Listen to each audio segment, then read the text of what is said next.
que han formulado a los distintos ponentes.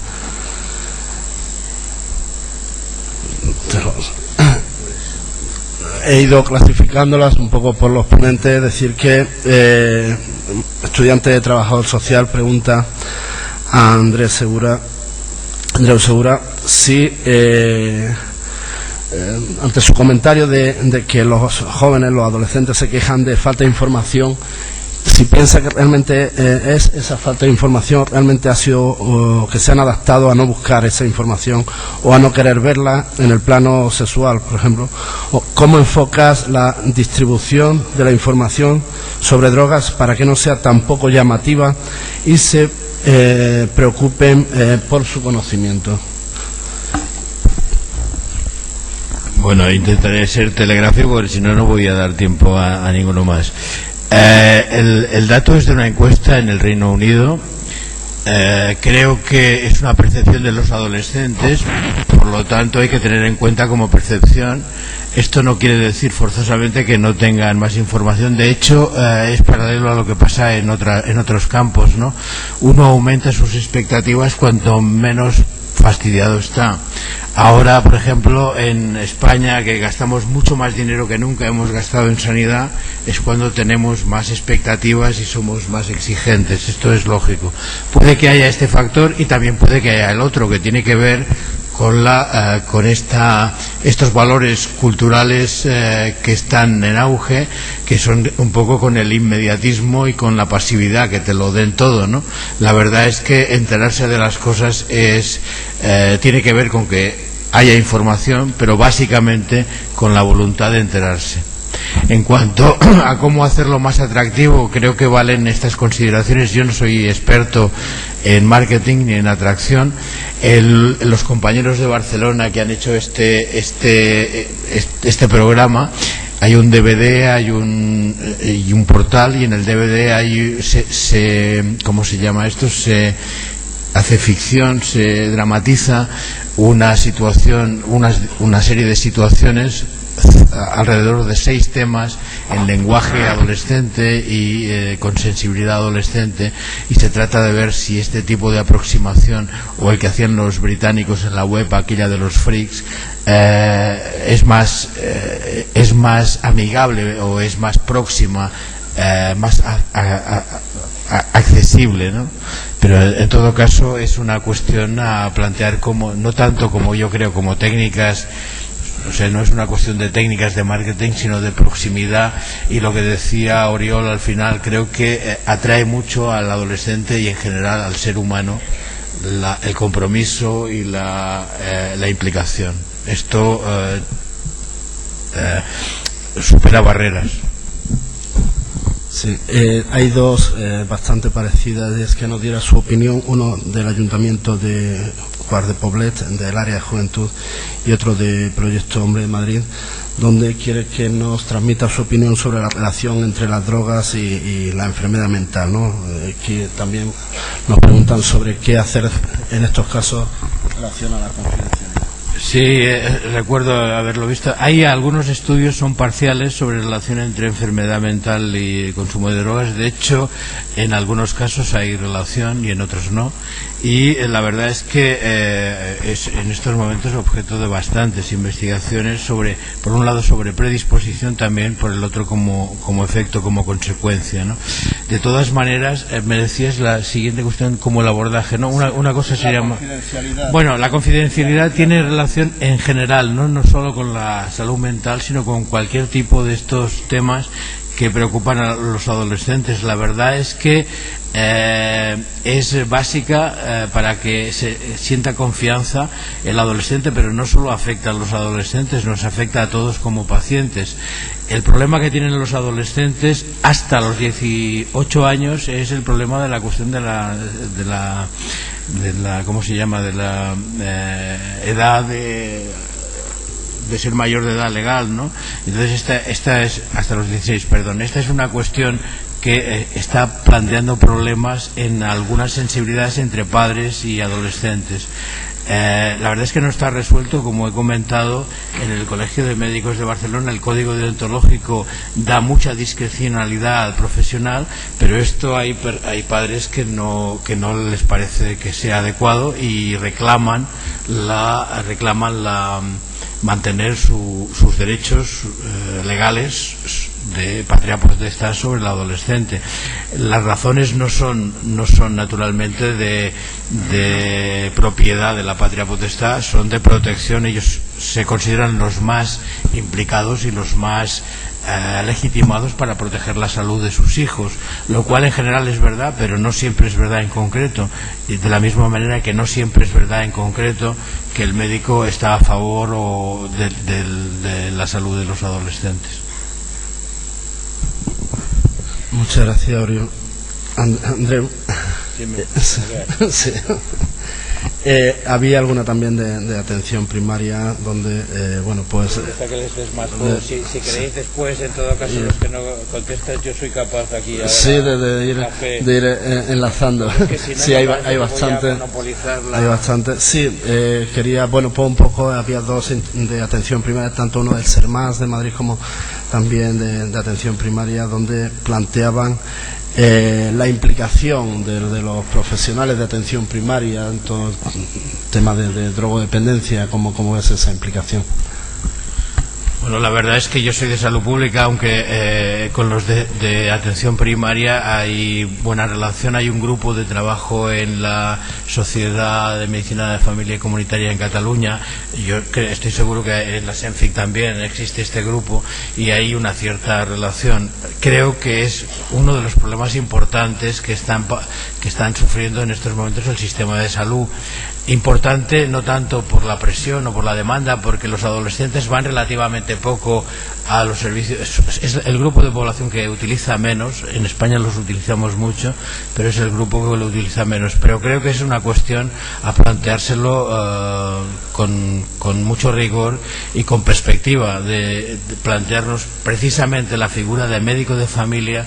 Tendría que ser un poco menos retórica y un poco más realista, ¿no? Y médico de familia es médico de familia de los padres, de los niños y de los adolescentes. Muchas gracias, Andreu. Voy a hacer varias preguntas también acumuladas al profesor Matá en relación con las actividades del Plan Nacional sobre Drogas. Me dice que cree usted del Plan Nacional sobre Drogas si se están llevando a cabo buenas estrategias de prevención con respecto al consumo ante los datos facilitados.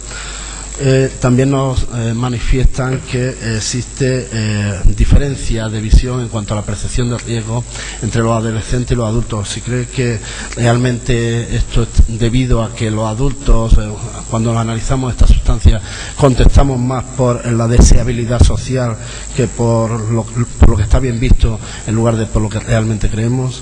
Y también en relación con los datos facilitados, indicar si nos podría dar una visión de cuál va a ser la tendencia futura en cuanto al consumo de sustancias entre adolescentes para los próximos años y las causas o motivos de esta, si va a existir variación en estos consumos.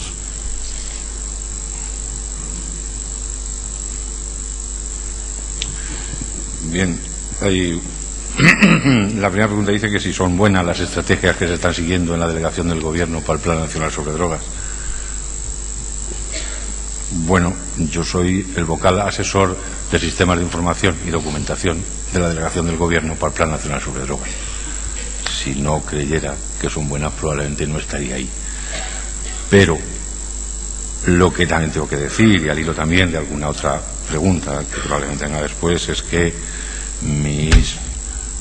mi área de trabajo dentro de la delegación del Gobierno no son los programas de prevención, son los sistemas de información y la documentación.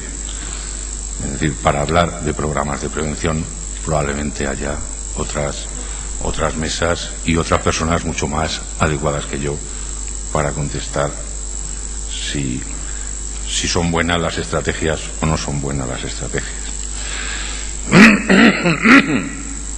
En cuanto a esta diferencia entre percepción del riesgo entre adultos y adolescentes y que se puede explicar tal como yo he entendido la formulación de la pregunta, porque porque se responda más de acuerdo con un ideal de lo que debería ser que con lo que ellos entienden. Yo creo que en ese sentido el sesgo sería aproximadamente igual en adultos que en adolescentes. Yo no creo que los adultos tengan o tengamos un sesgo mayor en este sentido que los adolescentes.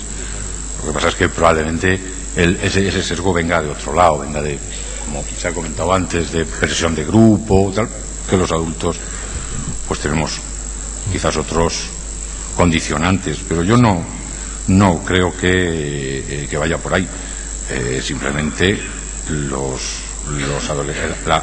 la adolescencia es un periodo de la vida en la que la percepción del riesgo, no ya del consumo de drogas, sino la percepción del riesgo, no es precisamente una de las características definitorias del periodo de adolescencia. Los adolescentes en general perciben cualquier riesgo en menor medida que los adultos.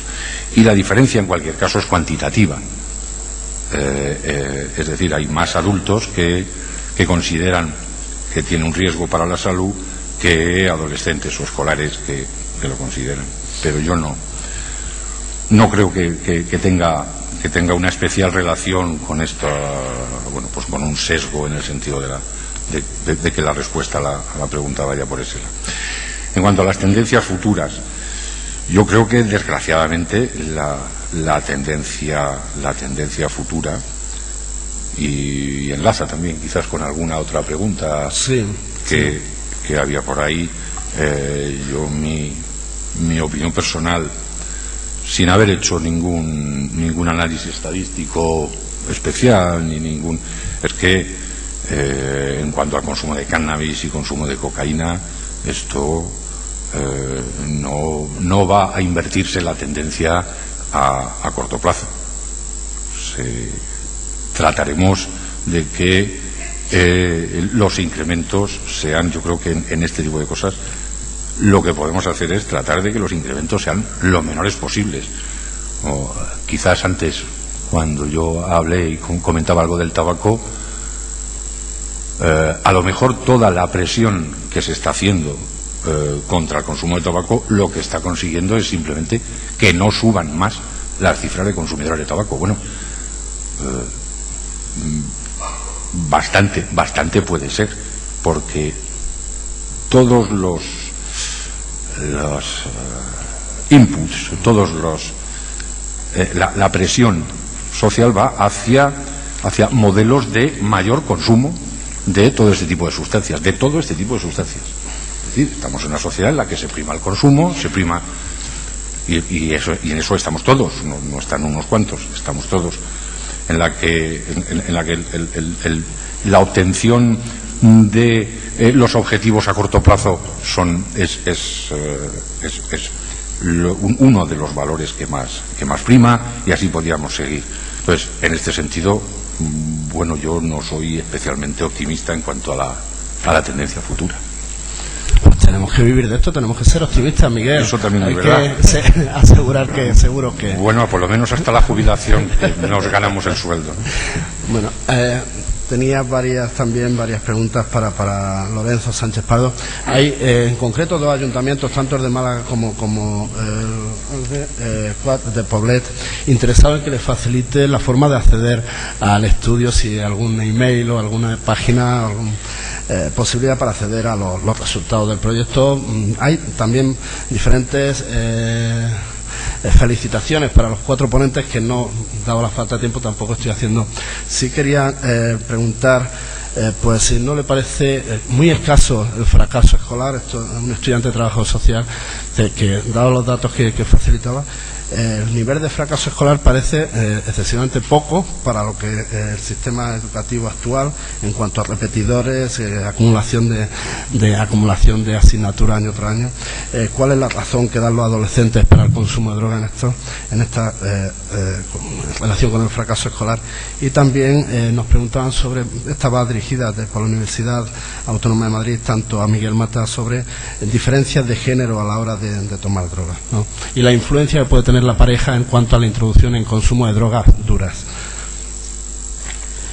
Bueno, Respecto a la primera cuestión, plantear que está pendiente de ser publicado en su integridad el estudio y de momento, salvo el pequeño avance que hay en el libro de ponencias, no estoy en disposición de aportar el mismo. Obviamente es la institución que promueve, financia el estudio quien divulga cuando considera pertinentes sus resultados.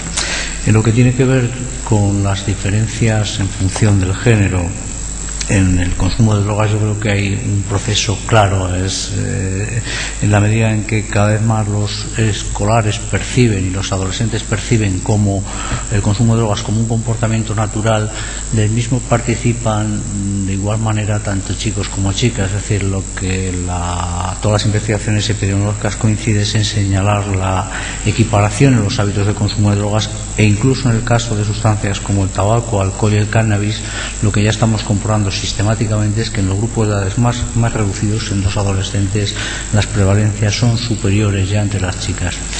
Me gustaría decir algo al respecto también, no solo del consumo de drogas, sino de otras conductas desadaptadas, y es que las variables tradicionales que a veces han servido para explicar estos comportamientos, una ha sido siempre el sexo, no funciona. Es decir, no se observan diferencias sustanciales en la prevalencia o en la presencia de conductas desadaptadas entre chicos y chicas, incluso en el ejercicio del acoso escolar, que podríamos considerar un comportamiento más típico de los varones, es decir, a quienes muchas veces se nos atribuye el monopolio del ejercicio de la violencia.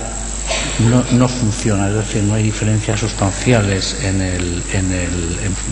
estas conductas, problemas en función del sexo, como tampoco lo hay en otras variables que nos podrían estar indicando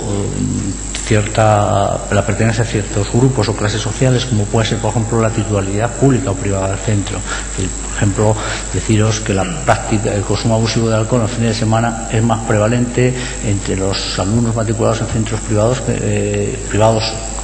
concertados que entre los públicos, por ejemplo, ¿no?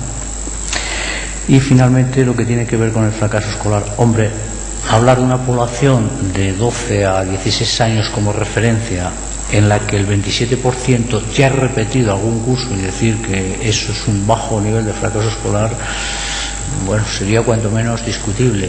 Es verdad que las incidencias escolares negativas son mucho más prevalentes. Cuando se pregunta si habían suspendido alguna asignatura en el último curso, obviamente el porcentaje se dispara, es decir, ya ronda casi el 40%, y es mayor, por ejemplo, el porcentaje de fracaso escolar entre los alumnos de los cursos más avanzados. Obviamente los alumnos de primero de ESO pues tienen un nivel de fracaso escolar mucho más reducido que cuando vamos desplazándonos en el sistema educativo hasta tercero o cuarto de ESO, donde van aumentando, pero desde luego a mí no me parece en absoluto que sean bajos los niveles de fracaso escolar.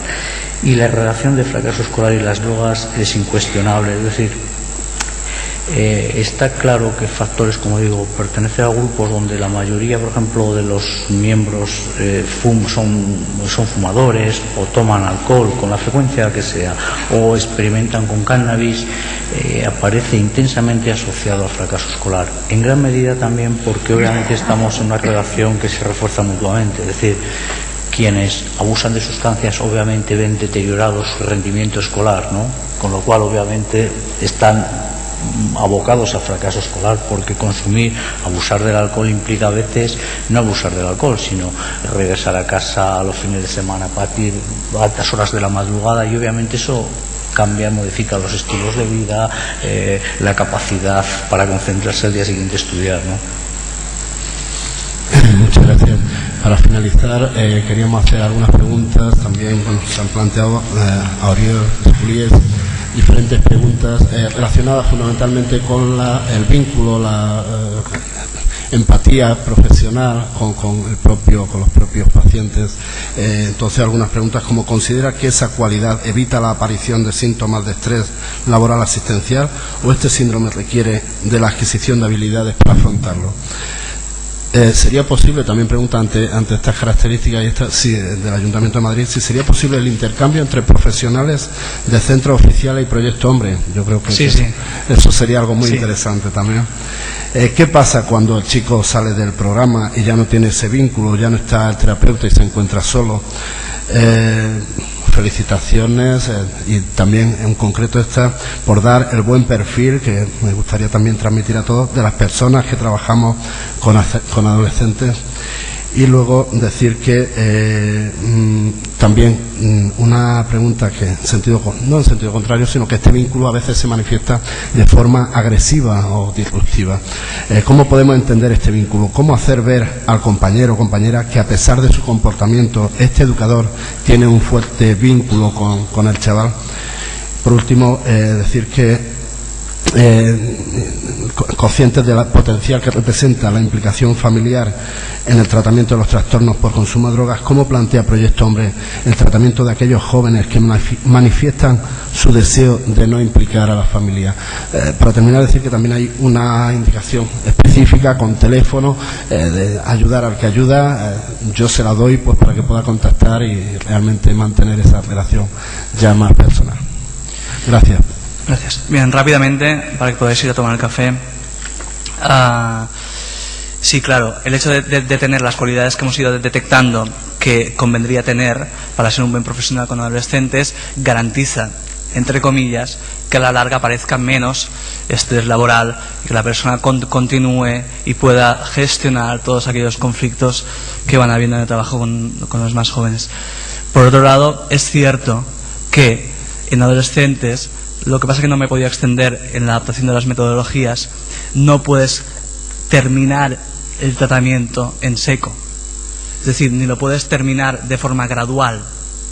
Tiene que existir algún tipo de relación con esa persona y con su familia, si puede ser a lo largo del tiempo, de forma espaciada, para poder ir viendo cómo evoluciona y que siga teniendo, al menos en su imaginario, un referente con el que poder contar si pasa por vacas flojas. Porque algunas veces nosotros siempre decimos que el adolescente cuando termina continúa siendo adolescente, continúa acertando o equivocándose en su toma de decisiones, continúa acertando o equivocándose en las parejas y en los amigos, y continúa con muchísimas dudas porque es adolescente. No se pretende que lleguen a ser adultos cuando termina el tratamiento, por lo tanto van a seguir necesitando, pero siempre recomendamos los agentes más normalizadores, que es la escuela. Se ha generado un vínculo potente con su familia a nivel de comunicación y confianza, y se ha generado un vínculo potente en la escuela. Esto ya garantiza una red de apoyo y deja de necesitar o depender de la ayuda especializada. En relación a la familia, es cierto que hay familias que no se quieren implicar al tratamiento, que se niegan por completo, y es cierto que muy de vez en cuando aparece algún caso de chico que no quiere que la familia se entere. En el caso de que la familia no quiere que se entere, es importante trabajar el hecho de tomar conciencia de que es importante que la familia se implique. En la mayoría de los casos lo conseguimos, en algún caso no, y en aquellos casos que la familia no se quiere implicar, es evidente que de alguna manera hay que darle algún tipo de apoyo e ir fomentando el hecho de que genere otras relaciones con otras personas. En algunos casos hemos tenido personas que se han ofrecido para hacer temporalmente una especie de padres sustitutivos que realmente puedan hacer esta función. No dejamos de ayudar a nadie porque la familia no se quiere implicar. Muchas gracias. Con esto damos por concluida la mesa, no sin antes felicitar a la Fundación de Ayuda contra la Drogadicción por la celebración de esta jornada y agradecer la invitación que nos ha hecho a los ponentes para poder exponerle nuestro trabajo. Gracias a todos.